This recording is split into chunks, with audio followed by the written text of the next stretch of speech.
Assalamualaikum warahmatullahi wabarakatuh. Perkenalkan, nama saya Ana Ramadhani Setyaningrum dengan nomor induk mahasiswa 13086250012. Pada kesempatan video kali ini, saya akan mempresentasikan hasil project UAS Fisika Dasar berbasis STEM dengan bantuan AI dengan yang berjudul Analisis Gerak Translasi pada Mini Adjustable RAM. Yang pertama ada Science. Gerak translasi merupakan gerak di mana seluruh bagian benda mengalami perpindahan sejauh yang sama dalam waktu tertentu. Pada bidang miring, percepatan benda dipengaruhi oleh sudut kemiringan atau disebut juga dengan theta.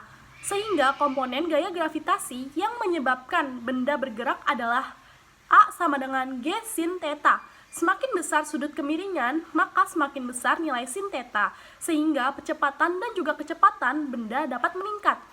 Fenomena ini juga menjadi konsep dasar dalam analisis energi dan dinamika lintasan pada sistem mekanik sederhana, berdasarkan apa yang dikatakan oleh Ceccarelli et al. 2018. Selanjutnya kita ke teknologi. Peralatan modern memanfaatkan konsep bidang miring untuk mengurangi gaya yang dibutuhkan dalam memindahkan benda. Pada proyek ini, teknologi merupakan aplikasi pada smartphone, yaitu angle meter, clinometer atau VFox. Yang saya gunakan di sini adalah aplikasi VFox yang digunakan untuk yang pertama, mengukur sudut kemiringan pada rem, dan yang kedua yaitu merekam waktu tempuh benda, yang ketiga menganalisis data berbagai bantuan dengan AI. Penggunaan mobile eksperimental tools seperti smartphone terbukti meningkatkan akurasi dan memudahkan analisis data eksperimen fisika, berdasarkan apa yang dikatakan oleh Hertzberg et al. 2020. Selanjutnya saya akan tampilkan proses pembuatan project Mini Adjustable RAM-nya. Di sini saya akan menyebutkan alat-alat yang dibutuhkan. Yang pertama ada 2 buah kelereng, selanjutnya ada penggaris, dan yang selanjutnya ada papan jalan yang digunakan sebagai media rem, dan selanjutnya juga ada 2 buah kardus dengan ketinggian yang berbeda. Langsung saja kita ke proses pembuatannya. Langkah yang pertama, kita perlu mengukur ketinggian dari kedua kardus yang berbeda, yang dimana kardus pertama dengan ketinggian 12 cm. Langkah selanjutnya, kita mengukur kardus yang kedua. Ketika saya mengukur, saya menemukan ukuran 6 cm, yang dimana berarti ukuran ini berbeda 2 kali lipat dari kardus yang sebelumnya.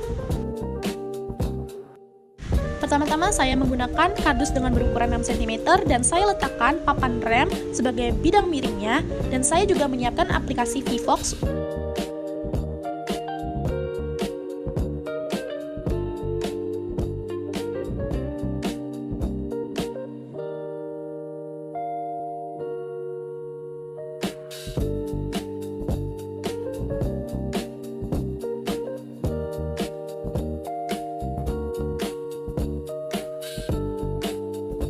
Pada kardus berukuran 6 cm, ditentukan kecepatan kelereng melaju dengan kecepatan 0,112. Selanjutnya kita ke kardus yang kedua dengan ukuran ketinggian 12 cm. Kemudian saya pasang kembali papan remnya. Kemudian saya mereset kembali dari aplikasi VFox sebelum meluncurkan kelereng, dan hasil yang ditemukan adalah 0,101 pada kecepatan kelereng yang meluncur. Selanjutnya kita akan membahas mathematics. Di soal yang pertama, sebuah kelereng dilepas dari puncak rem sepanjang 1 meter. Jika sudut kemiringan rem adalah 20 derajat, maka hitunglah percepatan kelereng, anggap tanpa gesekan. Pembahasannya ini di sini adalah gunakan rumus percepatan bidang miring, yang dimana A atau percepatan sama dengan G sin theta, yang dimana percepatan dihasilkan yaitu 9,8 dikalikan sin 20 derajat. Karena sudut kemiringan rem tadi adalah 20 derajat, maka percepatan sama dengan 9,8 dikali 0,342 sama dengan dihasilkan 3,35 meter per second persegi. Di percepatan kelereng adalah 3,35 meter per second persegi. Konsep percepatan bidang miring dikembangkan melalui komponen vektor gravitasi pada sistem translasi berdasarkan dari modul ITB pada tahun 2022. Selanjutnya soal yang kedua adalah jika pada sudut 30 derajat, kelereng menempuh lintasan 1 meter dengan waktu rata-rata 1,18 detik, Hitunglah kecepatan rata-rata pada kelereng.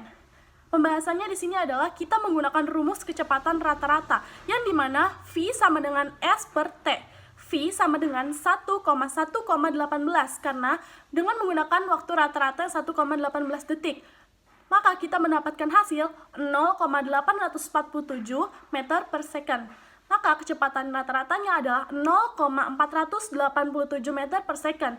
Penggunaan kecepatan rata-rata pada analisis gerak translasi digunakan untuk menghubungkan perubahan posisi terhadap waktu secara linear berdasarkan apa yang dikatakan oleh Ceccarelli et al. 2018. Kesimpulan dari hasil produk STEM yang saya buat yaitu adalah peralatan modern banyak memanfaatkan prinsip bidang miring karena mampu mengurangi gaya yang diperlukan untuk memindahkan suatu benda. Pada proyek ini, penggunaan teknologi seperti aplikasi smartphone misalnya, angle meter, clinometer, atau VFox sangat membantu proses pengukuran. Aplikasi tersebut digunakan untuk menentukan sudut kemiringan pada rem, mencatat waktu tempuh benda selama percobaan, serta menganalisis data yang diperoleh dengan bantuan kecerdasan buatan sehingga peroleh pengamatan menjadi lebih akurat dan juga efisien. Berikut saya tampilkan daftar pusaka. Sekian pemaparan proyek UAS Fisika Dasar berbasis STEM dan dengan bantuan AI dari saya. Wassalamualaikum warahmatullahi wabarakatuh.